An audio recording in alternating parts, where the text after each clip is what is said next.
new games, new content, new ways of thinking you want to inject in your audience and potential customer might be harmful.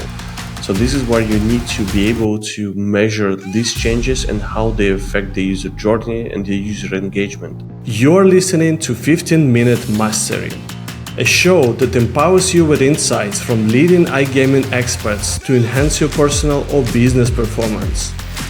The show is brought to you by the AI-powered data analytics platform Blask and supported by tech-driven affiliate and media company Already Media, Localized, the leading casino partnership program, and Next.io, the world's iGaming community.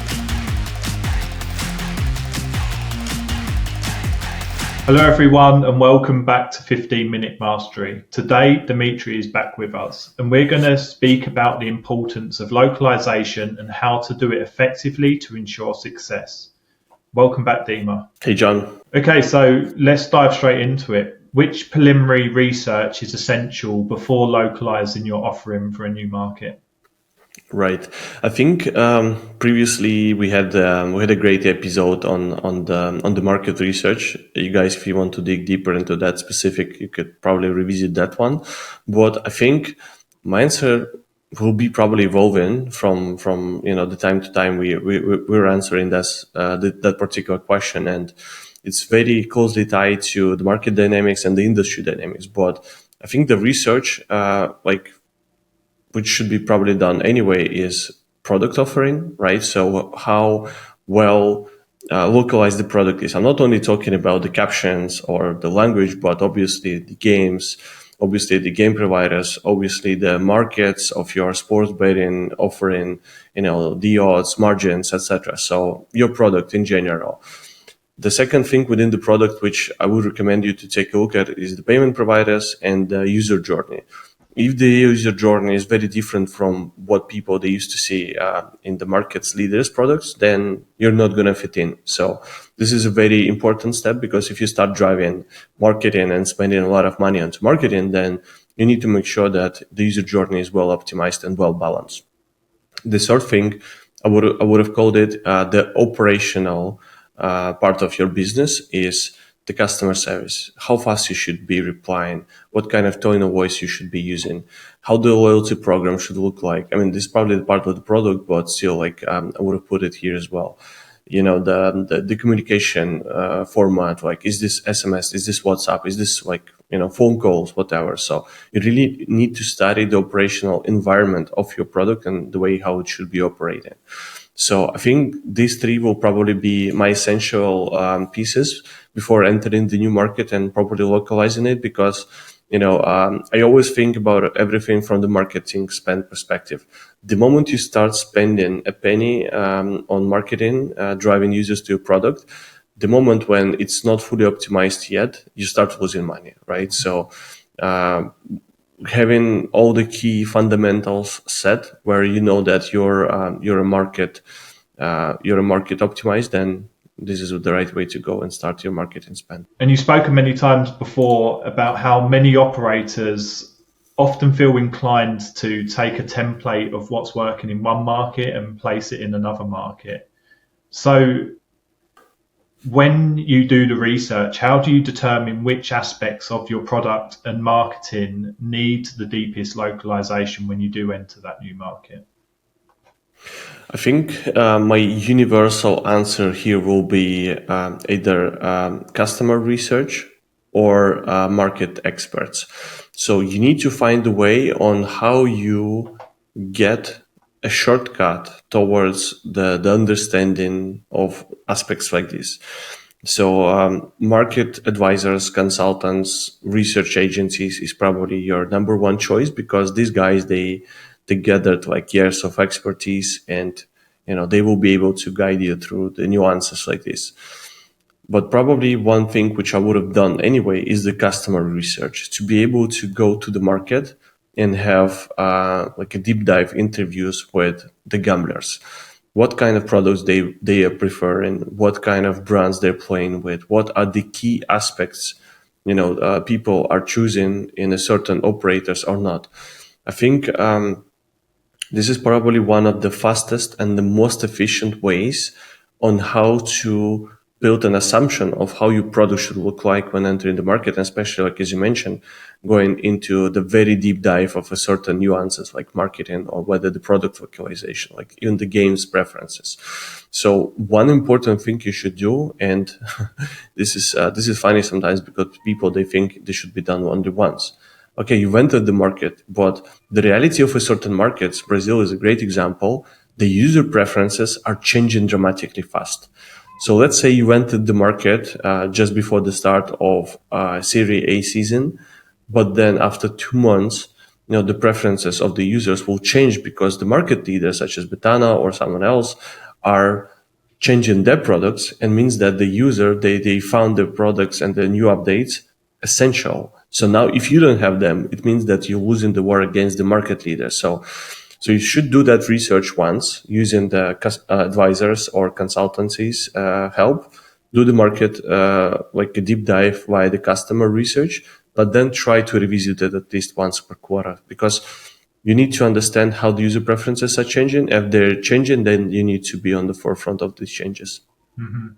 And you just touched upon it briefly there, but what role do local hires or consultants play in shaping authentic market strategy?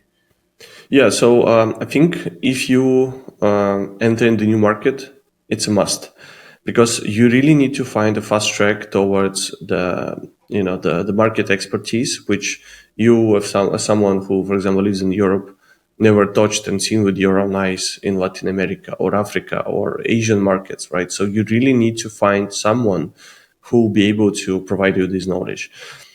Getting them since day one, even like not the since day one, but the day minus one, where you started thinking about launching the business in a specific market, is crucial.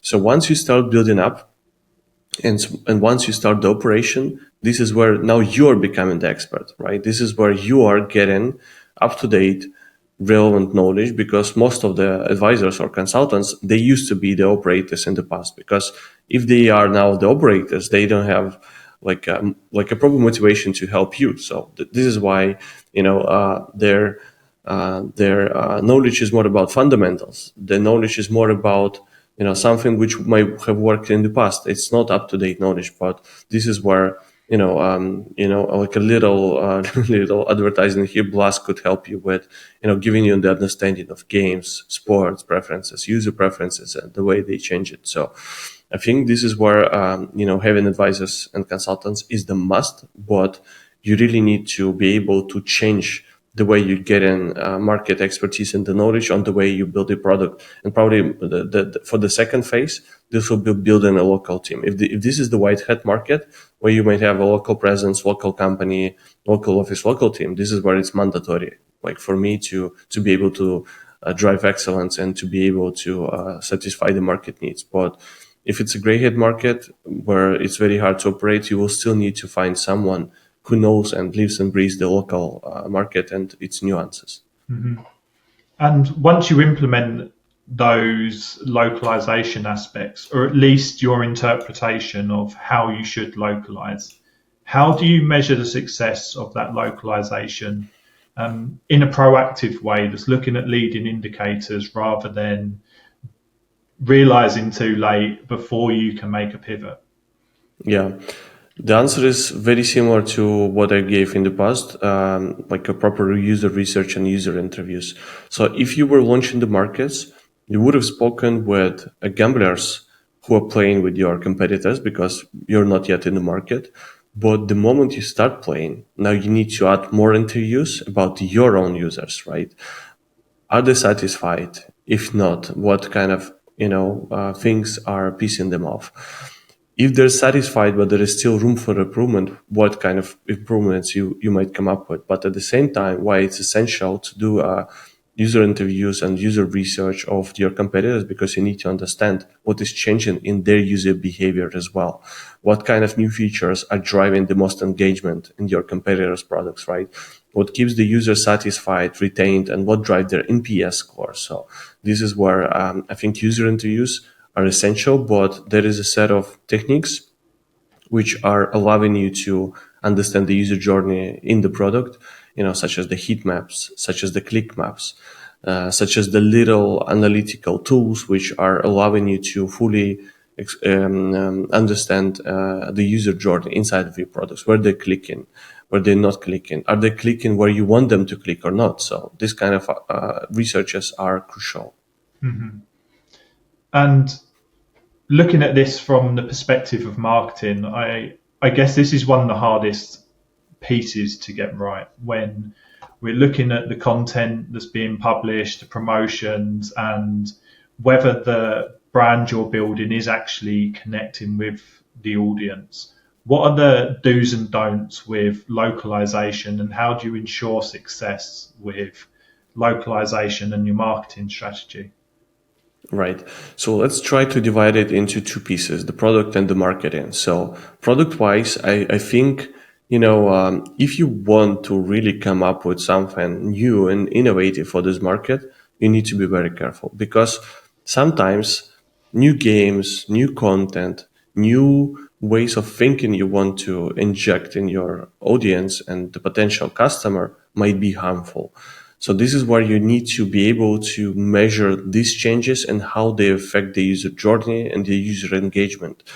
If you want to come up with something new, obviously, because let's say you operated in Africa and then you want to implement something which worked in Africa and Latin America, it doesn't mean that, this will work. Probably it's not. And, in most cases, this will never will, especially if, you don't understand the user journey. But to be able to, take this calculated risk, you need to be able to measure the impact before and after these changes.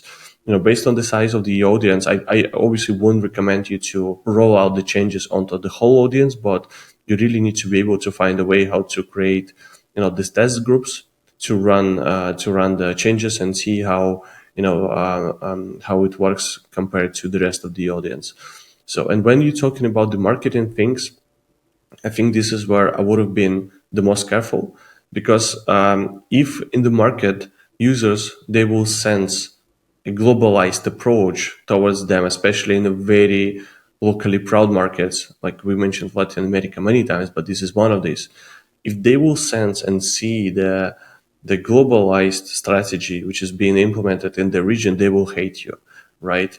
It might sound crazy, but if it's not like a Brazilian driven advertising campaign for Brazil, they will call you in gringo and they will forget about your brand forever. So I feel like if we're talking about the emerging markets, globalized approach will never work in marketing, and you really need to be very customer centric and the market centric, and you should localize them. You should, bring in the local influencers. You need to bring in the local sports teams, local brand ambassadors, etc. Because even though Messi could be a superstar in Spanish speaking markets, but people in Africa, they won't really care about him, right? And they could be more satisfied and more trustful with someone who is the native African person, even though he might cost you 10 times less than Messi. So you have to be very creative. You should be very market centric and user centric in these cases in your marketing approach. Perfect. And Dima, that's going to be a wrap for this episode. As always, thanks for your insights. The audience is going to get so much value from that. Hello, thanks, John.